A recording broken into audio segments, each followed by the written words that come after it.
Watch me DIY some fun art for my kitchen and keep watching to see how this turns out. And can you guess what I'm drawing? Comment below.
And here we have the finished artwork piece.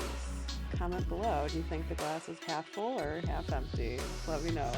Come back soon for more videos.